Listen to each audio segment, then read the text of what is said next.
Hello and welcome back to another session by Grey Beyond Narratives. Today, our topic is something that is all over the UK news. It's the grooming gangs, especially the ones related to Pakistan. So recently, Elon Musk attacked the British government, claiming that they did not take care of the grooming gangs, Pakistani grooming gangs which were prevalent in the UK, and that have put the whole UK Parliament into a resource situation.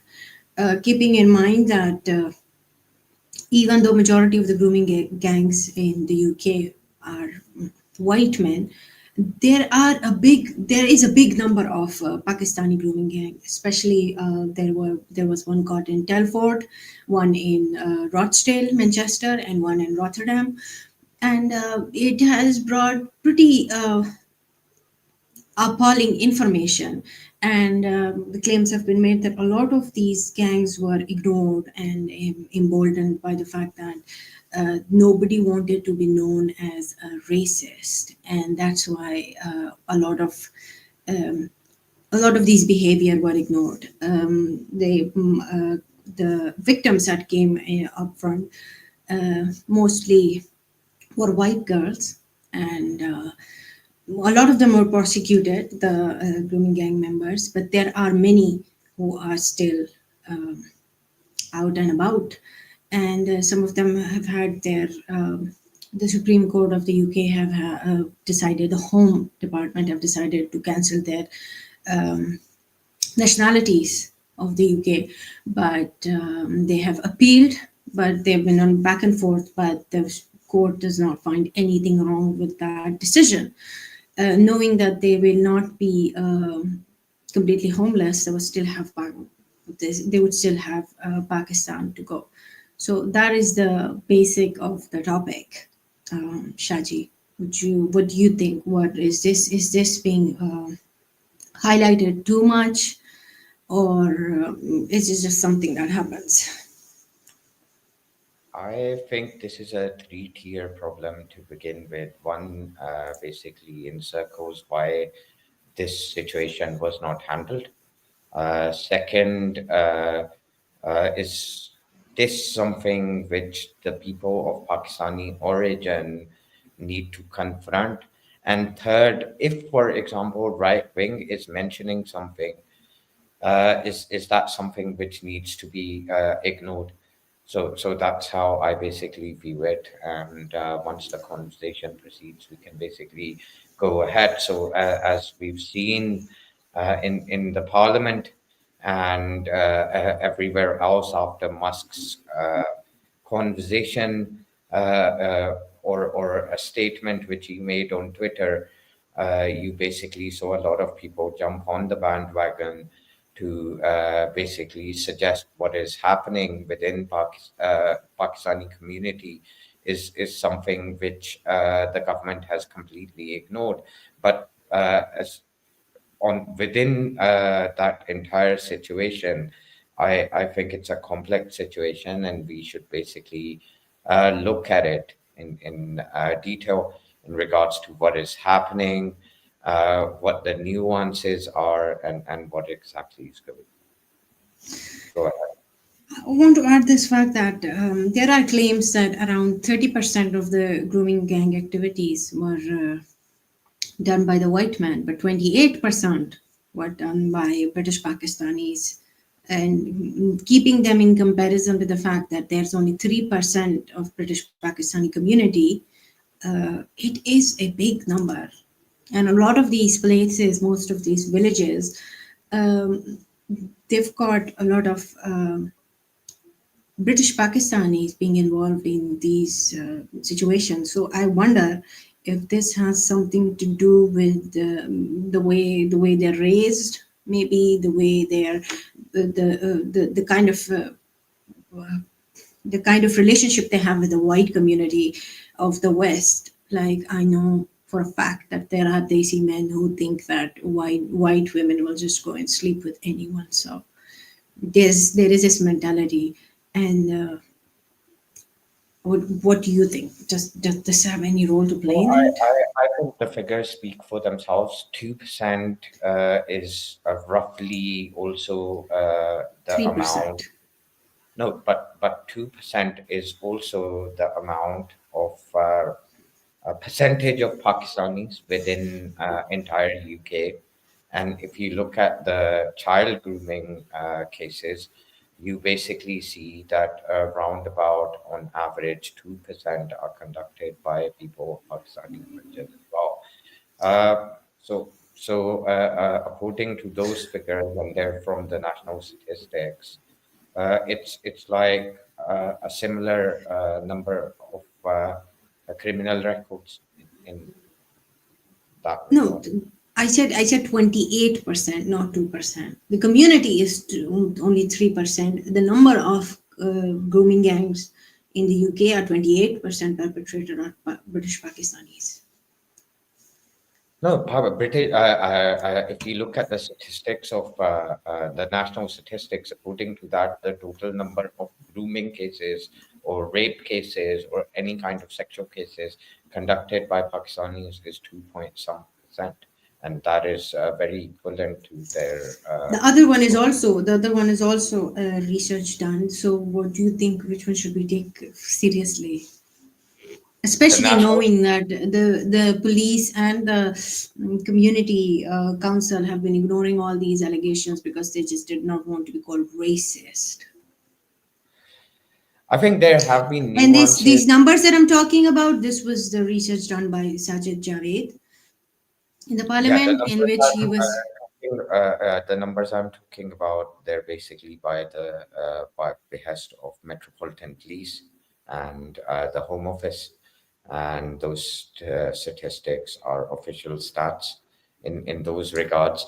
You can basically say were people prosecuted or not, but the thing is, in reported number of cases, Pakistanis uh, in the entire UK nationally are something in the range of 2 point something percent, and that's also roundabout similar. I think Muhammad Hijab did an entire show recently sharing those figures as well. I think we have to go by the figures which are reported by the police unless a new research is out. So we have to be I careful. guess. Uh, Okay, that's pretty understandable. But why is it only British Pakistanis? Why is there never any other ethnicity or nationality mentioned in these things? Why is it always a British Pakistani? Even though in a lot of places the ethnicity that is mentioned is South Asian, but don't you think it's unfair to the Indians, to the Bangladeshi, and to all the other ethnicities that have nothing to do with these things? And giving it a name of South Asian community instead of pointing out who they actually are. Don't you think that that kind of emboldens? I personally think that it is all on the it's majority on the government. Instead of being politically correct, they should have just because a criminal is a criminal, regardless of his ethnicity, regardless of where he belonged to, regardless of which religion he follows, and he'll be a criminal in every single country, Muslim or non-Muslim, right? So, don't you think that this responsibility mostly falls on the government, conservative or liberal? They should have taken care of these things instead of just ignoring it out of the fear of being called racist. Well, that is the accusation which a lot of people are saying when you speak to the Labour Party representatives or the Tories for that matter, or people, for example, Keir Starmer at the time of these cases was one of the leading or the chief prosecutor. And when you look at the reports, uh, they uh, do not like to mention race in relation to that, even though the terms Muslim and Asian were both thrown around. But the fact of the matter is that uh, uh, this is not something which they were being politically correct about. It's about a reception. In regards to what was found, and Keir Starmer's main point and his position has been that this needs to be basically addressed. Whatever the J report's findings were, which was conducted and completed, those things have to be implemented. Now, should there be a further inquiry into that situation? I think that is because the victims are asking for it. That is something they should go for. But to basically argue in regards to uh, if they were Pakistanis or Asians or Muslims, uh, everyone in the wider community is going to say that. They're going to say we're not associated to them because nobody wants to be associated to criminals. So, like for example, many of these people, nationality-wise, That's were what you're British. saying. That's what you're saying. But I No, read no, a lot of reports where I people were have claiming racism. They were no, I not haven't. accepting that this is a wider problem among the community. No, now the thing is, to begin with, those all of those people were British. They were Asian as well. They happened to be of Muslim religion. They were Muslim at the same time, and it is not wrong to say that they were also Pakistani. You can further dissect that and find out which part of Pakistan they were from, and slowly different people will disassociate. Like for example, first the normal mainstream British people disassociated, then the Asian community in terms of Nepalese, Sri Lankans, Indians, Bangladeshis, they all disassociated. Then majority of the Muslim community disassociated.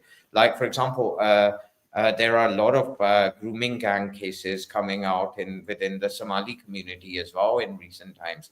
That's something which people have been talking about. That's another community which is getting highlighted for that.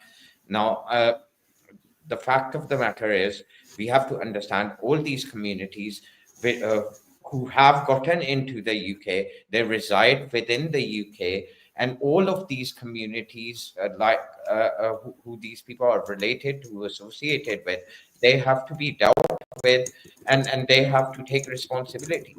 So all these people are part and parcel of different communities, and also relate to the. You cannot say none of these people were Asian, not Asian. They were Asian. They're of Pakistani origin, and they happen to be British, and they happen to be Muslims in most cases, apart from one or two Sikh people in these two communities. Right. The thing is that majority of the Muslims initially, when Anna Cryer mentioned that a lot of these grooming gangs were from the Muslim community. A lot of people actually claim that they were being racist. Andrew Norfolk has been uh, attacked for being racist just because he said that he didn't even mention specifically Muslim Pakistani thing, but he was still being called racist and Islamophobe. This is a paper by the Parliament of UK. Here you can see um, Anna Cryer, the former MP from Keighley, who raised concern about localized grooming in her constituency as long ago as 2003, faced a backlash when she described the offender as Asian and pointed to the fact that most of them came from the Mirpur district of Kashmir, a description which she still stands by. She suggested that underlying cultural attitude might be a factor in the offending. As Andrew Norfolk told us, the far right leapt on the story predictably, and Anna Cryer was accused of demonizing all Muslims. I think I think that it almost acted as a break for several years on anybody seriously looking at whether there was any truth in what she was saying about as the year passed. I noticed cases cropping up from time to time across Yorkshire and Lancashire with a very similar pattern. Chris Hopkin MP, the current member of Keighley, also spoke of the reaction that Anna Cry received and supported her view that a fear of being labelled racist had hindered the ability of official agencies to combat the grooming and sexual exploitation. There's also the second part. Rochdale, right? Andrew Norfolk suggested that issues around the age of consent may play a role, pointing out that if you come from a rural Mirpuri Kashmiri community where whatever state law says, village tradition, and Sharia says that puberty is a green light for marriage, as it does, and if you recognize that most girls in the country are hitting puberty at 11 or 12, perhaps one begin to understand why it is not just lone offenders. There has to be something given that so often this is a normalized group activity, not among a major criminal gang, but among friends, work colleagues, and relatives. That does not have the same sense of shame attached to it as would be the case for your typical white offender who works alone because if he told too many people, somebody would report him. There are cases, I want to point out, there are cases uh, um, where a girl was passed on by the specific man to his nephew as a birthday gift. He was also one of the grooming gang member. And also, there are a few who've been freed from the jail. Like, for example, that I'm not sure of the name, but I think his name is Kari Abdul Rauf. He is also Kashmiri, Mirpur, from Mirpur, I think. I'm not sure, but he was a Kashmiri. And a lot of people in the area where he belongs to are actually scared for their kids and also for victims for seeing him, and they don't know how to deal with that situation. Even though he was caught and he was convicted, and one thing that really bothered me was the audacity of a certain convict, certain grooming gang member, claiming, actually complaining that the prosecution was all white. He had a problem with that. He was trying to claim that I'm being prejudiced against because of my race. So the judge told him that it's not your race, it's your lust and your greed. And these audacities makes me wonder that is it just because they think they're white? Because most of the victims, I mean, there are Pakistani and Indian girls who have been victim, but most of the victim, which are like 1,500 in Rotterdam, I think around So somewhere around these are 1,400 in Rochdale, big number. Do you think this has something to do with how they look at white women? Well, first of all, I think we need to differentiate between them being Muslims and what the religion teaches, because such activities in terms of religion would never be accepted, and there would be really harsh punishment for a Muslim individual, which would be harsher out of marriage. Sexual relations within Islam are completely prohibited, and there are some serious consequences for such actions when it comes to the Islamic theology. So we have to understand that you cannot basically, nobody, like some people in the society as well as in the media have been painting, that these people happen to be really uh, this entire situation has something to do with Islam. This has nothing to do with the religion. First of all, we need to get that out of the way.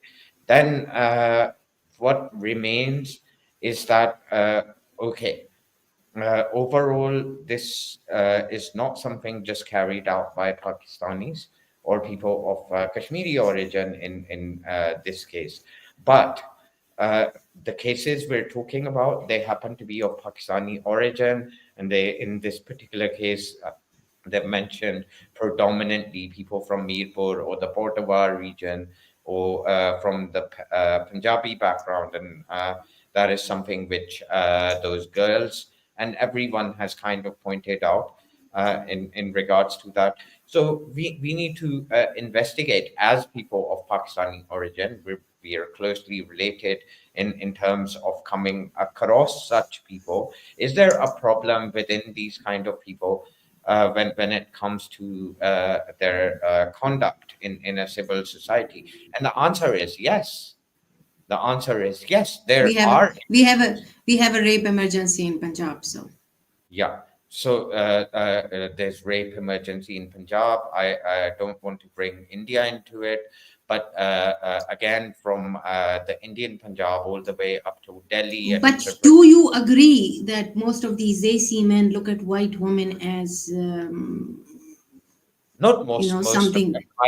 I would not say The most of them. uneducated, I'm talking about the uneducated ones, the taxi, because this is also predominantly in a certain profession.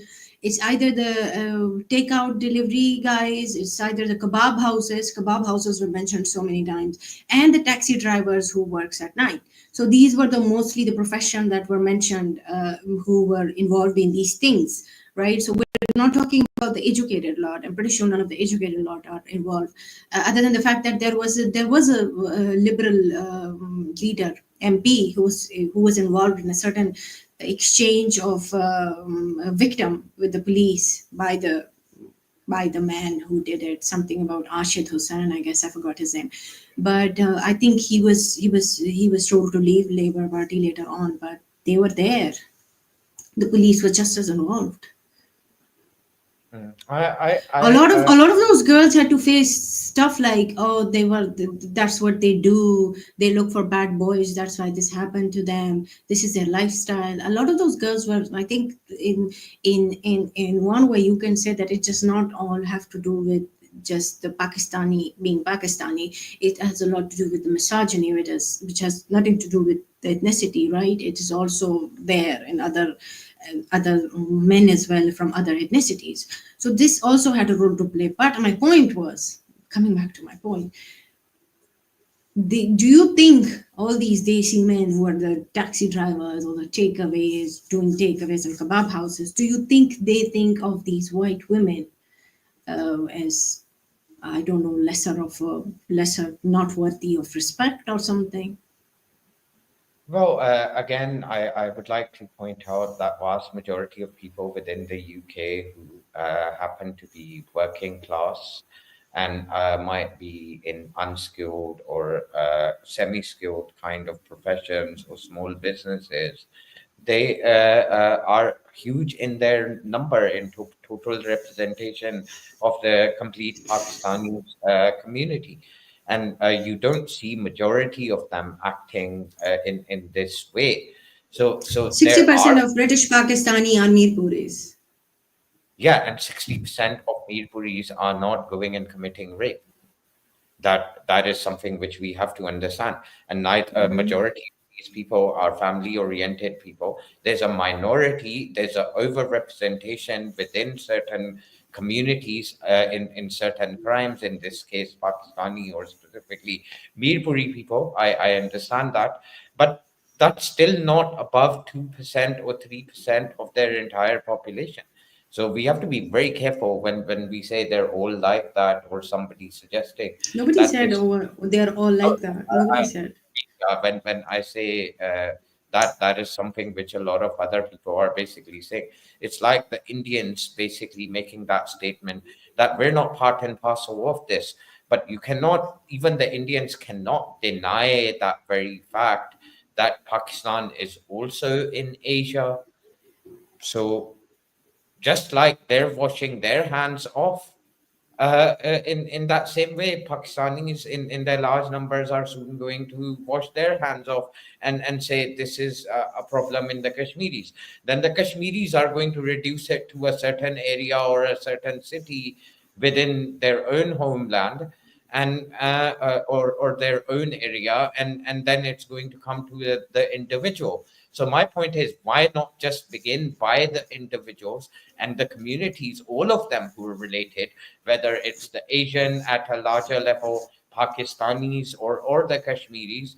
Whenever they see such a situation, nobody, whether they're in authority, come from a different ethnicity or a religion, point those things out and not be shy away, not shy away from basically suggesting that this certain crime has taken place and it needs to be addressed. So you mean to say that political correctness needs to go? I don't think this is political correctness. I think it's No, it is fear. political correctness. A lot of this thing I've heard back to back, that a lot of people did not prosecute. The community council, the police were scared of being called racist. This is back to back by the risk taker or something, risky business. There's an organization who worked with the Rotherham girls who basically brought this to light. They were continuously saying this, that it's because they do not want to be called a racist. So that is a problem. I mean, I don't want to, like, I'm a Pakistani, but if there is a problem, there is a problem. And this is the reason, not highlighting it is the reason that now Pakistanis are facing this kind of, you can say, name calling, taunts, and shame, right? I mean, it's not a nice thing to hear about grooming, Pakistani grooming gangs. It's not a nice thing to know, but it's there. So instead of hiding it, a lot of Pakistani Muslim youth organizations were outraged by the fact that those men were just let go just because they were Pakistani and they didn't want to be called racist. They were all like, justice needs to be done regardless of what race they are and what religion they are. So I But personally feel that they would have done them a favor if they would have just, taken care of it instead of just letting it go and ignoring it until it became an issue that now every Pakistani has to face. Every Pakistani and Muslim will have to give clarifications about it, because somebody is going to mention, oh, Pakistani grooming gangs, and they will have to, give a clarification for it. okay, Because there are still some who are still working in areas like Manchester and all. There are victims who've actually recently given an interview, and she said that the perpetrator, the grooming gang members, are unfazed by what is happening. Kari Abdul Rauf, please focus on the Kari part. He says that he's a very religious man and he's been released, and makes no sense to me. Why is he being released? Why is his he served statement? his Why term. is He and then was in. released into the same? Yeah, but released into the same community. Yeah, now How do that you is think the where the victims would problem feel? that Huh? is where the problem is. That is where the problem is. But we have to be careful when we make that statement that nothing happened to them and authorities didn't do anything. Authorities could have done more, I and that think can. I think the punishment was not severe enough. Yeah, we can agree on that. But when we say that the authorities did not take action or nothing happened, they could have taken better action. But none of those people were let go because they were Pakistani or people from ethnic I minorities. know. That they all went to prison, and that's what they deserve. Maybe it should have been more severe. I understand that. I agree with that. It should have been more severe. It has to be more severe. And I think such men should be sent to the dirtiest sort of prison in Pakistan so that they know what such actions bring upon them. I think in case of Qari Abdul Rauf, he denounced his nationality of Pakistan when they were trying to deport him, and I think there are other victims who tried to come into tried to they well, the authorities tried to deport them, but Pakistan refused to have them. And from Pakistan's opinion or perspective, I think that's perfectly correct as well. Why should Pakistan or any other country for that Why do you matter? think these men behave like this in the UK but not in Pakistan? I mean, generally, I would say, right, there is a problem, but they wouldn't make grooming gangs in Pakistan. Is it because They have of the grooming gangs in restriction? they Grooming. you think there are no grooming cases in Pakistan? No, I mean, there are rape cases. I understand that, but grooming cases, no. I Gangs. don't see I don't see there's a difference between gang rapists or it's a different kind of rape. But even what is being referred to as grooming cases, those happens in parties and places and different villages as well as Oh, urban yeah. areas Yeah, all the nobody time. cares. But And nobody cares. oh, even in these cases, we have to remember there were people of Pakistani origin who were victims of these very people, and their parents basically did not go to the authorities because they wanted to get their daughters married in the future. They didn't want to come into the limelight, and this culture Mm. needs to be changed. That's the problem within the Pakistani culture. If a girl has been raped or groomed, they need to come out and complain. And I think that is why rape is so underreported in Pakistan, as well as grooming cases. And grooming cases we all know occur in Pakistan. That is not something which anyone can Yeah, deny. they occur, but they're not reported. So it's not exactly an issue in Pakistan because we don't know it's there. Yeah, that makes sense. That makes sense. It is an Uh, issue. It's just not yeah, I being dealt. know. Yeah, now that I think about it, yes, it is an issue in Pakistan. So do you think all these men who go there and do these things, do you think they do the same things in Pakistan? I think they do, or they commit same kind of crimes. A criminal is going to commit same kind of crimes. Why do they In still want to be part of? Why do they still want to stay in the UK after all this? I mean, they're Because convicted why because why would they go back to Pakistan? they're convicted. Isn't it most of their stuff like confiscated and stuff? They can't get a job and all that stuff. Not really, because this guy is like have this Kari guy, for example, Especially is for a Gari of being convicted of a rape and grooming gang. Do you think anybody would ever listen to him again? or it seems so. I've seen like videos and stuff of him. He seems pretty normal to me in Eh? terms of how he's living his life. Do you see anything out of the ordinary in terms of how he's living his life? I don't. He I haven't, keeps I haven't really followed him, but my point is that the his Kari had neighbors said he made had. the statement. His neighbors made the statement. There was his next door neighbor, and he basically said that he was surprised that this guy came back. Secondly, he basically said that he walks around as if he Nothing owns the has place. happened. Yeah, like nothing has happened. Yeah. So Yeah, so that, that's, that. that's what No, these my guys point are. is not that. My point, what he thinks of himself is, I mean, if he had any sense of self, he wouldn't be doing such things. My point is, what about his status as a Kari? Like, do people actually listen to him now? Do people actually pray, I don't behind think him and all that stuff? Pakistani, it's not something that he was. There's no account of this guy going into the mosque and preaching or anything. Oh He no, just he said he's a very religious guy. he's a religious guy, but not a preacher. Do Muslim allow him in their masjids? I don't know. I've never seen a rapist go in. I have not seen a convicted rapist in my life in person, so I wouldn't know that. I'm so glad. Do you remember that time, that certain Qadi from England who was giving these outrageous statement where he was saying that domestic abuse is fine, and if a man is having an affair outside of his house, his wife has doesn't have the right to question him. Do you remember that Qadi Yeah, on yeah, I do. Facebook?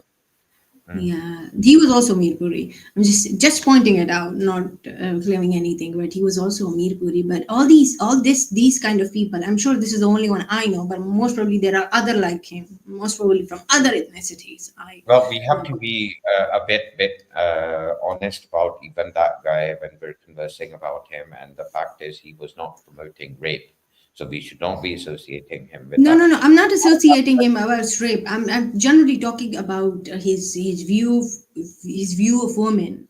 Like if this is how he sees Muslim women, imagine how they see. Of course, nobody openly talks about it, but how do you think he would look at white women who wear short clothes, who go hangs around, who, drinks and stuff, hangs out with boys? I How do regularly, according to this, the men like these? What do you think they look at these girls? I If they think that a woman does not have the right to say anything to her husband if he's having an affair. And I'm not pointing him out, I'm pointing many of such karis from different ethnicities, not just Nipuri, he's married to a who white talks lady. like he's married to a white lady. Married You to a sure? white lady. I'm Yeah, 100%. So but a he's Muslim white lady. conservative. Yeah, she's some revert, Yeah, but the thing is, he's conservative, and we cannot mix. conservatism, we might find it harsh, but it's not same as a person who's non-practicing going out and doing all kinds of grooming and involved No, with, this you is know, this is a class. I mean, maybe nobody wants to hear it, but this is also a class issue. Like I said, most of the people involved with these things had a profession of either taxi driver, takeaway delivery boys, or having kebab house, working in kebab houses, right? This is a class issue as well. So, well, I mean, if you start giving, honestly speaking, if you start saying such things to men, right, who are from such community, taxi driver, or not all taxi driver, but if, for example, someone is actually turns out to be an Adil Khan, he was also from Mirpur, he's also convicted, right? What if that person heard those things and he actually decide that, what, if a Muslim woman doesn't have this much right, why should white women have any rights at all? again, I think there are all kinds of conservative people out there, and we cannot blame it. A criminal is acting on his own behest. He's not being told. It's not an ideology. It's not something that even that Molana which you're talking You about. think you think you think you think a suicide bomber just go and explodes all on his own? There's no process of brainwashing him, saying things to him how he's going to get 72 hood and he's going to go to Jannat straight, and then he goes and blows himself up. I mean, it's not like, you don't think there is a process involved there. The That's things they hear, the things they correct. see around them, it has a big impact on how they see So the world. the thing is, again, when it comes to suicide bombers, we know there are certain people who have that ideology, and that has been taught. If you have come across any cases where there are certain mulanas saying to people, go out and groom young women, or we endorse that, or No, no, you're no. going. Nobody says it directly. I never said any Kari says that directly. My point is that a lot of subtle things that they say are later on translated into such behavior. For example, I want to give you an example. It's not even a Pakistani example, it's an Indian example. Remember that Mumbai, it was a Mumbai bus attack, or I don't remember. Which one was it? That big rape thing, the Delhi or the Mumbai one? Which one was it? Anyway, so the rapist later on in court said that if she's going to wear such short clothes and go out in the middle of the night, she deserved that. That's what he said, right? Quoting him. Where do you think their mindset came from? I mean, I understand the criminality is all on his own, but that did come out of somewhere, right? You can't just go and say that, oh, that guy is a criminal, he did it entirely on his own. The guy has the sense that the man has a sense that he's saying that the prosecution is white, so I have a problem with that because he thinks that he's been racially pointed out, but he doesn't realize what he's doing. Especially, and I'm going to be honest with you, if there are British grooming gangs, I think that's a very British problem, right? But if I see my country, Pakistan, being named with grooming gangs, I wonder, and I wonder, is this what this how we're presenting people? Because back then it was a UK problem, but now it's a whole world problem. Everybody knows about it. It's all over the place. Elon Musk have really um, What connection does this have to clergy? Like you no, mentioned I'm not. that. I'm not saying. Clergy. The connection that I'm trying to make. Yeah, sorry. The connection that I'm trying to make is that when our clergy say things, right? How someone is going to translate it, right? Like if you tell someone, take an example. There are like 20 people, and I tell them that, what, your wife has no right to ask you if you're having an affair. You can go have an affair. I'm telling those 20 guys that your woman is a second class citizen, right? And if a Muslim woman is a second class citizen, a white woman and anything, right? So then a lot of boys will just maybe say that, oh, I'm not going to marry a white woman because all that. But then the criminal ones, would go and do such things, right? So what happens in the masjid has a lot to do with. So I think the qaris, like this guy, I forgot his name, and a lot of others have a lot to do with this, with this I, uh, mentality. I grew up in the UK and I've been to all kinds of mosques all around, especially campaigning and everything. I have never ever heard a Shia, Sunni, even Salafi, Wahhabi, Malki, Shafi, Molana, or any kind of community leader basically endorse that you should go out and have any kind of extramarital affair, let alone go I and don't, do. Shachi, listen to me. I'm not saying anyone said that, right? I'm not saying anyone said that. I'm saying when they give these subtle messages of, oh, a woman is made out of your rib, right?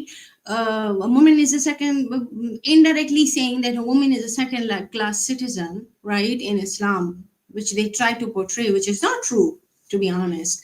Uh, it has a lot of effect on those guys' mentality. I don't think majority of Like these people. just like a lot of madrasas in Pakistan have a lot to do with the jihadi mentality. You cannot deny the connection. Again, there's no interconnection between grooming gangs and jihadi people, even though jihadi people are complete. They're both Some of brain. The one is they're both criminals. but you cannot associate religion to rape I'm at not all. It's associating religion. See, here's the thing. Here's the thing. I think you're so, confusing can something. I'm I not basically, saying I would like to bring something to your no. You're attention. you're you're taking me the wrong way. I just want to point something out to you. I'm not saying it's Islam is a problem. I'm a Muslim myself. I could never say that, right? My point is that how these people, like a lot of people, uses and misuses it, and then these uneducated lot, these blue collar lot, take it in a certain way, and then all these things happen. It is. I mean, I don't know how you see it, but I see it is a bit of a problem. I would like to bring it to your attention that a kebab house owner is pretty wealthy. A kebab house owner who has a successful kebab shop in town is like above average income to Yeah, but begin it with. has nothing to do with education, right? Let me complete. Let me complete. Mm. Secondly, I would also like to bring to your attention his name might be Kari Abdul Rauf, but there is no connection of him or other convicted members of having anything to do with any mosque or being part of any preaching. And I looked into that personally as well. It does strike people. It's the same kind of qaris who you have left, right, and center in Pakistan, as well as other That is places. exactly the kind of qaris I'm No, talking no, no, about. let me please Mm, complete. And mm. the kind of qaris I'm talking about are qaris who went and did hifz. Those who don't know what hifz is, that's memorization of the Quran. They're not clergy, their job is not to teach. That's just something, an activity which their parents focused on and they made them memorize that. That's all what a qari is. There are a lot of people who are engineers, doctors. There are even I don't ex-Muslims. think that's the only thing Kari does. In a lot of places, they behave like they teach religion as well.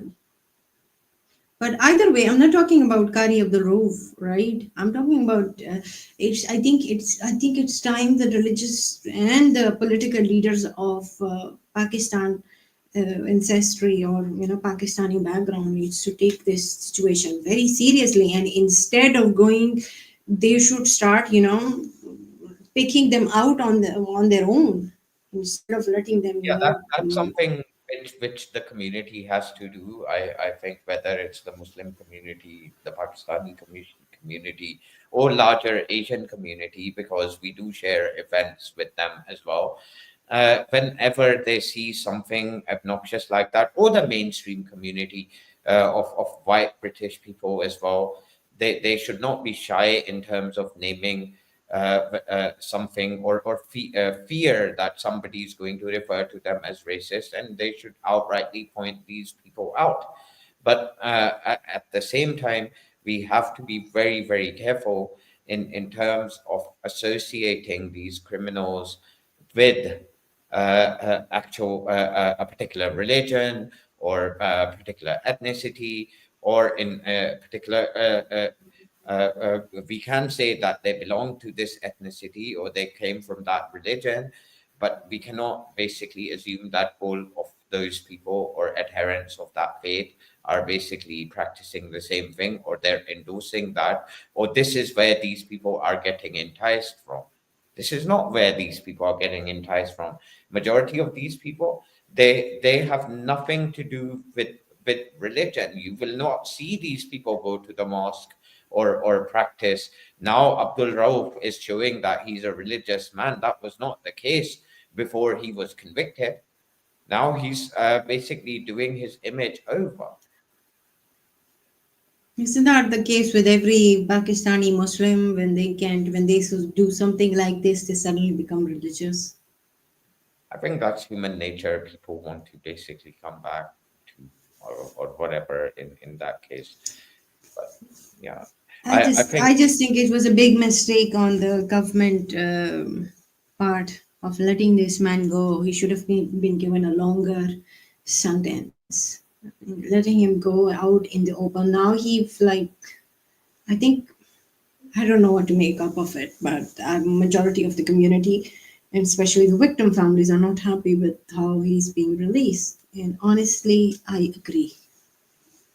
yeah, I agree with that as well. And I think there needs to be further research which needs to be conducted in this entire situation, how things are going to proceed. I think it's very interesting.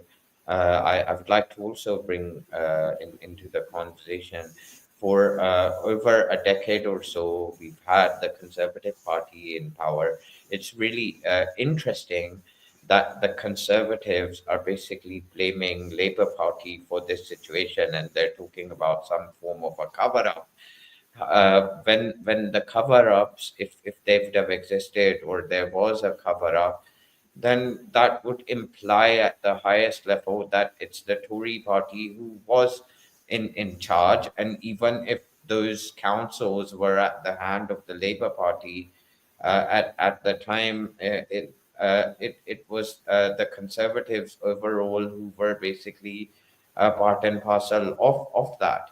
So to simply blame and now ask for, neither did they implement the findings of the report, neither did they conduct any further kind of investigations, and now they're calling for an inquiry.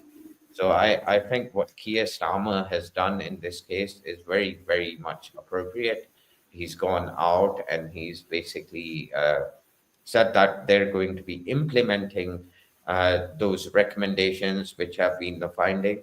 But yes, I do understand, and I do think, and my point of view is, why can't both things occur? They should implement the recommendations of the J report, but at the same time, what they should be doing and is basically carrying out further inquiries, and if they find anything which needs to be added to the implementations which they are about to implement after that inquiry, they should just make those changes. I guess that's all about this topic. Any final statements? Yeah, I think further inquiries need to be made. I think the Pakistani community, also within people of Pakistani origin, need to basically not feel ashamed of that, what has happened, but they need to be more vigilant, and they don't need to be ashamed of it in terms of them not conducting it, but they should not be shying away. I think it's the shameful situation, which is basically making them go silent. And they should not be silent. They should basically be pointing these things out. They should not be defending these people in any way by remaining silent. as many people, I've spoken to a lot of people in the past few days. One of them happens to be Ghalib Kamal, just like an hour or so ago, and I basically asked him. Everyone is talking about these things. Everyone's conversing about this. The entire world is talking about this. Why are you not conversing about it? And he basically said, "You're British, right? You're a coconut. You're this, that, and the other, right? Why don't you tell me why the British? This is a ex-Christian Pakistani Muslim, sorry, Pakistan person of Pakistani origin who talks about religion all the time, who talks about various kind of controversial subjects. Now happens to live in the United States, and his reply to me was, "What has your country, United Kingdom, done? They carried out a famine in India. They basically they create, look what they've done to the Palestinian people. Look what they're doing to this, that, and the other. But why aren't you ashamed of that?" I basically said, okay, the thing is, I might it's not me being ashamed of it or anything, but I don't agree with it. But at the same time, I'm also a person of Pakistani heritage, and I'm willing to talk about this. This conversation needs to be normalized. And when we see something like that in within our community, we happen to belong to the I happen to belong to the Muslim community, as well as the Pakistani community, and the British community at large. I happen to be somebody of British origin. But at the end of the day, when I see something within any of my communities, I should not be shying away from pointing those things out. Otherwise, what I'm doing is unknowingly, unconsciously defending those people. And another thing, this is going to be my final thing, and I think it's very important. Like Ghalib Kamal and all these people basically are saying that because Tommy Robinson mentioned this, this is a far right issue. Because Elon Musk mentioned this is a far right issue. Just because a far right person or somebody you perceive as a far right person is basically saying something which is correct, it doesn't mean that you stop saying it. It's not a matter of some left and right. It's a matter of right and wrong, and that's Right, all. we got your final statement. My only statement is that if only Pakistani Muslim or the Muslim community would have taken responsibility and actually dealt with all this situation on time, it wouldn't have reached this far. And now it's just going to feed like fodder to the far right. And most of you cannot complain because when people were trying to talk about it, y'all were screaming racism and Islamophobia and whatnot. Mm, You know, pushing it under the rug is not going to fix the problems. There are problems, you have to address it. And yeah, and some of it goes on the government, Tories or the Labours. Mm, All of them try to, stay away from the topic because of being called a racist. Honestly speaking, if it was up to me, I wouldn't have cared who calls me racist. I would have taken care of them because, I mean, a rapist is a rapist. I don't, their nationality, ethnicity has nothing to do with it. That's all. Thank you for listening in. We'll be back with another topic, or maybe we'll be following the same topic for some time. Let's see what happens to it, how the government take action against it, and what actually happens, how the Muslim community behaves in a situation like this.